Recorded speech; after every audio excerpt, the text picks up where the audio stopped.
Hi there, this is Dr. Rita Marie Loscalzo. You caught me in the middle of a workout. I'm here to talk to you about one of my favorite subjects, which is exercise.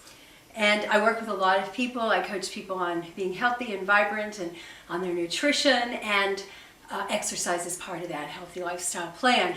And you'd be surprised at how many people are just so into eating well, and they're on this great diet, and they come to see me and they're wondering why they're not getting the results that they aspire to.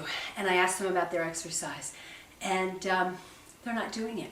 And it happens a lot with thinner people. People who have a lot of weight to lose tend to know that they need to exercise in order to lose that weight. But thinner people think, well, I'm eating a good diet, I'm thin, there's no reason for me to exercise, or I don't have time for exercise, it's not that important. And let me tell you, it is. You need to be working out 5 days a week minimally and getting a really good sweat going, getting your cheeks so that they're flushed and there's sweat pouring off of you. It helps with your circulation, it helps with detoxification, helps with hormone balance, and definitely with your weight tendency to weight loss and gain. So what I want to show you is a way that you can incorporate exercise into your daily diet without having to think about, oh my God, I have to go to the gym for 45 minutes 3 times a week and it takes so much time, or I've got to get out there and go for a jog or a walk. Is walking good enough?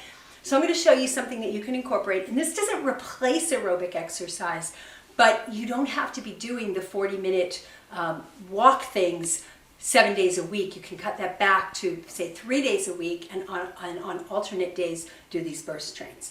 And this is a great way to exercise when you don't have a lot of time and you just want to fit some exercise into the day. Say your weekends are when you really have the time, and during the week you're working, you can fit this in throughout the day. And it's called burst training. And it's called burst training because we're doing it in short bursts, very, very intense.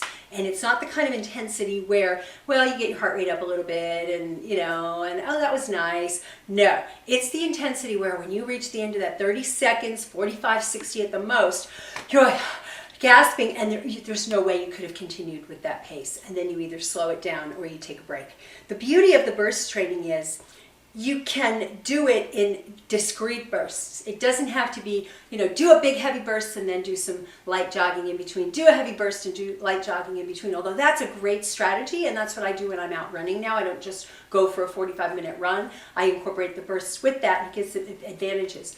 But you can just do this. You're sitting at your desk, you're working, you can get up and do burst trains. I've had people in office buildings go to the staircase and on their breaks and just take a break every couple of hours and go to the staircase and run up and down a couple of times. So there's so many ways you can do it. I'm going to show you 3 or 4 of them today. The first one is one of my favorite little machines. It's called an Icer. It's like a mini stair climber. And you basically get on it, and it looks pretty easy. Most people can't balance like this. It does take a little bit of effort. It also is really good for your core because you have to tighten up in your core to do this.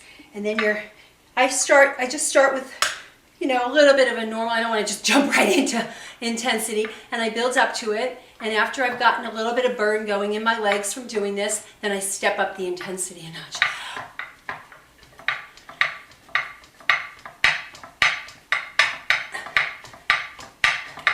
And you do it for 30 seconds.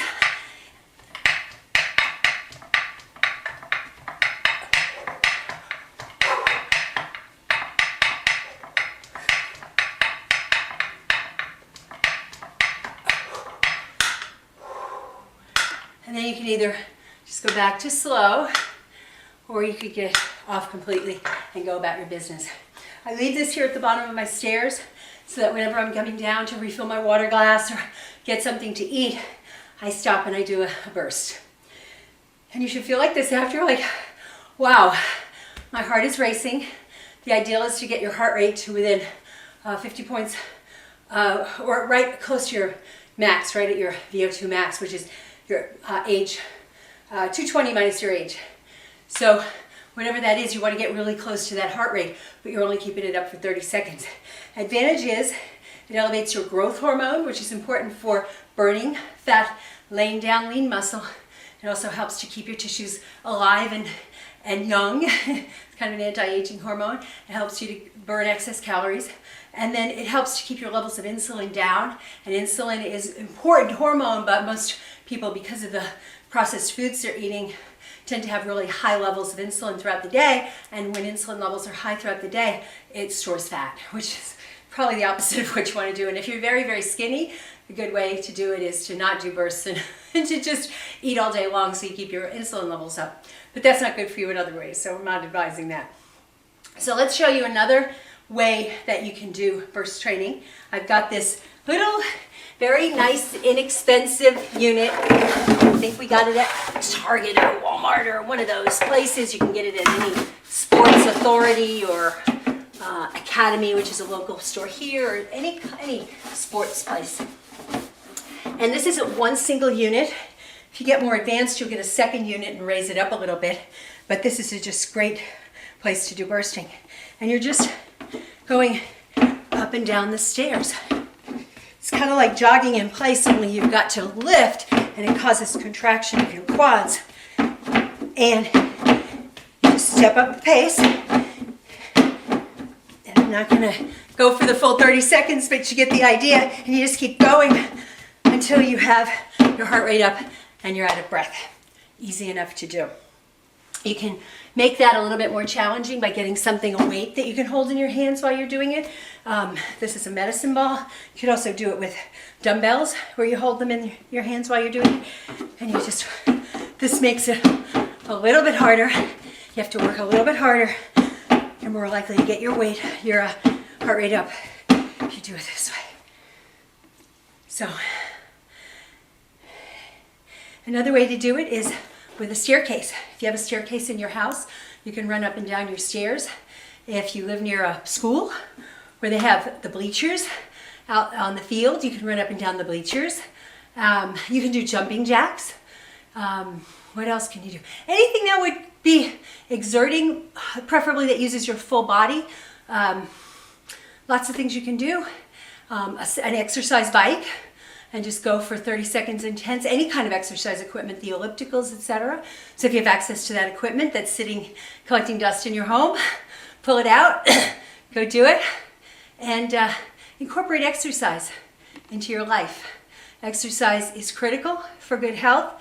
It's a key factor in keeping you young, keeping you slim, keeping you strong. And don't let this fool you. Some people are thin. They're like pretty much at their normal weight for their height. And when we look at their body composition, they're way too much fat. So it's a very common problem I see. It's like people who are thin who are really have excess fat. And big part of it is the way they're exercising or the lack of exercising. So it's important to just be lean, fit, energetic, have good blood sugar handling, and exercise is your ticket. And one other advantage, it lifts your mood. They've done studies with people and they've put exercise head-to-head with antidepressant medication, exercise won. And this is on mild states of depression. I'm not talking about somebody who's suicidal. Obviously, see your doctor if you have any serious depression issues, but exercise is really, really important for lifting your mood, making you feel happy and focused and energetic and strong. And with all those benefits, why not do it? So get your ball out or get on your staircase and get some burst training done. This is Dr. Rita Marie Lascalzo. It's been a joy to present this information to you.